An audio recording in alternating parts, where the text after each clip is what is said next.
Yo, in this video I'm going to share 3 simple steps that will make you go from skinny to jacked. The first one, training hard. I used to think that training hard was all about intensity, that it was all about how hard you push each set. But now I've kind of changed my mind. I think intensity or training hard is about 3 things: intensity, volume, and exercise selection. I think intensity, of course, is probably the most important one of the three, you could say, when it comes to the definition of training hard. But volume is also, I think, in my opinion, as pretty much close to or as important as intensity when it comes to training hard. I used to, in the past, just a few months ago, only do 2 sets per exercises, and in total only 8 to 10 sets per session, around 4 to 8 sets per muscle group per week. So it was fairly low volume, like it wasn't crazy low volume like my Mensa, but it was still very low. But I was taking every single set to failure. So the intensity was really high, but the the volume wasn't really there. Like it was fairly low. So I could recover from it really well. But recently, like 4 months ago, I decided to make like a small change and to start doing more volume. Don't start slowly ramping up my volume over time. And now I'm doing sometimes also certain exercises I'll do like 3 sets, or certain exercises I'll do four, or some rare occasions I'll do like 5 sets for an exercise. On certain exercises I still do just two. But my volume is probably something like 13 to 20 sets or 14 to 20 sets per session. So it's a lot higher. Like I've pretty much doubled my training volume in the last few months. And my training is a lot harder for me, to be honest, even though I'm not taking every single set to failure. I'm not necessarily taking every set to failure, but still it feels a lot harder for me. It's a lot harder to me to really do this much volume with still fairly high intensity. I'll still take most of my every single set really close to failure. Like the most reps that I leave in reserve at the end of a set is two. Mostly at least I leave 1, 2 sets, and then certain sets I will just take them balls to the wall, complete failure. So intense training hard isn't only about intensity. Intensity is an important part of it, but volume is still really important. When you sit there, I used to sit there and say, "Oh yeah, people that do high volume are pussies, and only people that do low volume and take everything to failure and then do some drop sets, only those are real men," or something like that. Oh, voice crack. But yeah, I used to have that mindset that yeah, people doing higher volume that don't necessarily take every single set to failure are pussies. And that the real men take every set to failure and do low volume and do drop sets and all those things. Yeah, even if that's the case, it doesn't really matter. It comes down to what builds the most muscle, what helps you reach your goal faster and in the most effective way. And I've realized that adding some sets in, doing a little bit more volume might actually help me to get more gains. So yeah. Second thing, bulking. That's what I'm doing right now. I've been doing it for the last 4 months. I'm getting heavy, man. I'm around 202 pounds or 201 pounds now. Just to remind you, I started training. When I started training, I started really taking bodybuilding seriously. I weighed around 114 pounds. So I've gained over 86 pounds over the last 2 years. Of course, it wasn't all muscle. I probably gained a little bit of fat, a little bit of water weight. It definitely wasn't all muscle, but a good chunk of it was muscle, and I've gotten a lot bigger. But I wouldn't have made even close as much gain as I made. I wouldn't have built even close to as much muscle as I did if I hadn't spent a lot of time bulking, a lot of time being in a caloric surplus. And even now I'm doing it. I've been bulking for the last 4 months. I've gained like 6 kilograms in the last 4 months. I'm now 91 kilograms, or 90 to 91 kilograms. My goal is maybe to go up to 95. So I'm gonna keep bulking for the next like 5 months. And if I don't look great, if I can keep going at 95 kg, I'll go up to 100. But I'm not really sure if I have I have the mental power, the discipline to go up to 100. To be honest, like I'm slowly getting tired of this bulk. To be completely honest, I know it's crazy. When I started bulking, I was really excited and I thought it would be all rainbow and sunshine and it would be super fun. Slowly, I'm getting kind of tired of this bulk, to be honest. I'm going to keep going at least 5 months, at least. I'm going to go up to Mars. But I don't think I'm going to go up to 100 kg. I'm not really sure. I might, if I reach 95 kilograms and I still feel okay, and I feel like I can still push for another 5 months, then I will do. That'll probably be the most optimal case.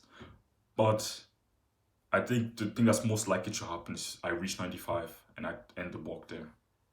I don't think I have the power to bulk for another 10 months. I'm not really sure if I do. Maybe. Maybe I can put it out, but I don't think so. But bulking is important to build muscle. It's super crucial. Like you can still build muscle without bulking. If you're not interested in bulking and you really don't want to to go through the process of fluctuating, of gaining weight and then losing it and then gaining weight and then losing a little bit of it, then you don't have to. But it will drastically help if you do it correctly. If you bulk correctly, it's super effective. Crazy effective, to be honest. It's one of the most powerful things you can do to build muscle. If you get your training hard right and you do everything right and you train hard and you train with good volume that you can recover from, but that's still fairly high, and that gives you a good stimulus, and you choose the right exercises and you use the right technique. If you do all that, but you try to maintain the main gain and you don't aim to gain some weight, yeah, you can make some progress. But a guy that doesn't even optimize his training as well as you do, who does a little bit less, like for example, he doesn't really do train that hard, or the train still trains hard, but he doesn't necessarily train as hard as you do. He doesn't optimize his training as well as you do. He doesn't program this training, and his he doesn't periodize things like you do.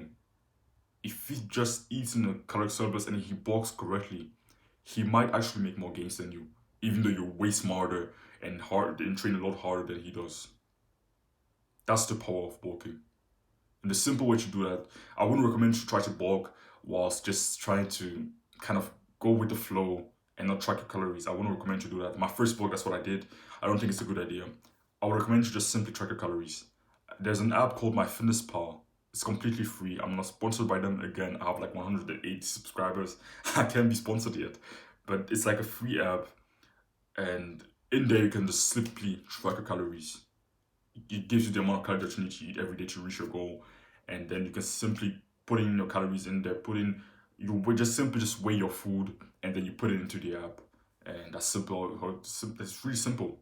It seems complicated, but it really isn't. I used to think that tracking your calories was super hard, super difficult. It's really, really, really simple. You just have to try it. As long as you have a kitchen scale and you have like a phone, that's all you need. The third thing, progressive overload.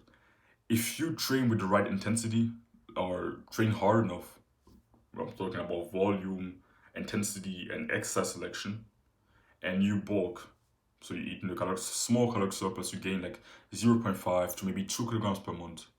And if you do those two things really correctly, you should normally be able to progress over time. And that's what you should be aiming for. Every single session, you should be at least aiming to do a little bit, to do something a little bit better than you did last week. For example, today, let me take an example for the workout I did this morning. This morning I had like a push workout. Last week on the seated machine lateral raises, this one with like the foam roll thing there on your triceps. Last week on the first set I did 32 kilograms for 9 reps. This week I did 32 kilograms again, but for 10 reps. So I added 1 rep to my first set of machine lateral raises. And you might think, yeah, that's a small jump, but it's important to make those small jumps, small improvements over a long period of time. That's pretty much how you gain muscle. Of course, getting really strong won't necessarily get you really, really big. If that was the case, then every powerlifter would be the most massive bodybuilders in the world. But strength and your rate of progression is a really, really good indicator to if you're gaining muscle or not. So if you aren't gaining any strength, you aren't progressing in the exercise that you perform for bodybuilding, you're probably not building any muscle. Even if you are gaining weight and you're bulking, if your strength isn't going up at all, you're never getting stronger and you're even maybe getting weaker, it's a good sign that you're not gaining muscle. It's a good sign that you're doing something wrong and that you need to make some changes. Progressive overload is simply like a sign that you're progressing right now. Progressive overload is simply like an indicator that you're building muscle. And if you aren't able to progressively overload, even if it's slowly, if you're not able to add a few reps here and there and you're not able to add weight, then you need to make certain changes in your training. Maybe you're not training hard enough, or maybe you're not eating enough, or maybe you have some problems with your recovery, you're not sleeping enough, or maybe you're doing too much volume to the point that you're not really able to recover from it. But it's a crucial part of the process. If you aren't progressing, you need to make a change. So yeah, I hope you found this video valuable. If you want to join my free community to gain weight and build muscle, then just click the first link in the description. It's completely free. And yeah, don't worry from discomfort. Chase it.